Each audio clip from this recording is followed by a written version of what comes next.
Hi friends కాలం మారే కొద్దీ మనం కూడా అప్డేట్ అవ్వాలి. సో ఎంతసేపున మనం ఏం సాధిస్తామన్నది ఒక పక్క టగ పెట్టుకుంటే మంచి జరగడానికి చేస్తే కష్టాలు ఎన్ని ఎక్కువ అడ్డంకులు వస్తుంటాయి, బాధలు కూడా వస్తుంటాయి. అందులోనే మనం కష్టపడుతూ ఉందా పడుతూ నిలబడాలి. పడడం లేవడం పడడం లేవడం నిలబడడం పురుషుల లక్షణం. చూడండి ఫ్రెండ్స్, నా దగ్గర వచ్చిన కస్టమర్స్ చాలామంది నాకు ఒక చెప్పారు, ఇలా వచ్చేసి బ్రదర్ నా ఫ్రెండ్ ఇలా చేశాడు, నా మిత్రుడు హైదరాబాద్ వస్తే నేను డెలివరీ చేశాను, నాకు సపోర్ట్ చేయలేదు, ఇలా అయిపోయాడు, తర్వాత మారిపోయాడు, నా గురించి ఊళ్ళో బ్యాడ్ చెప్తున్నాను. ఎందుకు ఫ్రెండ్స్, ఎంతసేపు నా వాడేం చేస్తున్నాడు, వీడేం చేస్తున్నాడు, ఏ దేనికి గెలుపుతున్నాడు అనే ఆలోచన తప్ప సో అందులో మనకి ఏమన్నా లాభం ఉందా? జీరోనే ఉంది.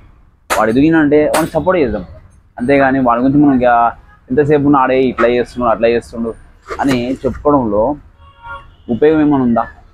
ఓకే ఫ్రెండ్స్, మనం ఏందో చేద్దాం. దేవుడిచ్చిన జీవితం దేవుని ఆలయం ఇది. సో దీన్ని కాపాడుకుంటూ మన జీవితాన్ని కొనసాగించాలి. చక్కగా వర్క్ చేసుకోవడం, చాలా పని మీద ఫోకస్ పెట్టామంటే మనకున్న మెయిన్ సెట్ మెమరో ఒక బకెట్, సగం బకెట్ అంత మెమరో ఉంటుంది మన దగ్గర, దాన్ని మనం వాడట్లేదు. నేను వచ్చే సలహా ఒకటే ఫ్రెండ్స్, మనం 2 GB మెమరీ, 8 GB 120 మెమరీ ఉంది కదా, తను ఐఫోన్ ఉంది కదా i20 120, ఆ ఐఫోన్ ఎంత మెమరీ 8 GB 12 GB వస్తున్నాయి కదా. సో మనకెంత ఉందని చాలా కొద్ది మెమరీ ఉంది, మనం వాడట్లేదు. సో మనం వాడదాం. ఎంతసేపు ఉన్నా ఎవరన్నా మంచిగా ఎదిగారు అనుకో సపోర్ట్ చేద్దాం, ఎంకరేజ్ చేద్దాం. ఇప్పుడు మన రాజు బైక్ పడి ఉంది, ఏమైనా డౌట్ వస్తే మేము కొందరు డబ్బులు తక్కువ ఇస్తారు, కొందరు పర్లేదు, లేని అంటారు, సర్దుకోవడమే. వాళ్ళు ఇవ్వాలని ఖచ్చితంగా వస్తుండే అవుతుందా? కానీ అలా ఎప్పుడు చేయను. ఎందుకంటే మనం ఒకప్పుడు వచ్చినప్పుడు ఎక్కడి నుంచి వచ్చినాం, మనకు దేవుడు మన జీవితం ఇచ్చాడు. సో ఏదేమైనా మనం ఒక ఎదుగుతుందంటే ఒక సపోర్ట్ చేద్దాం. వాడి మీద వీడి మీద ఏడ్చడంలో లాభం లేదు. నువ్వేందో చెయ్యి, ఓకేనా? నీ లైఫ్ ఏందో నువ్వు డిసైడ్ చేసుకో. నీవు కష్టపడు.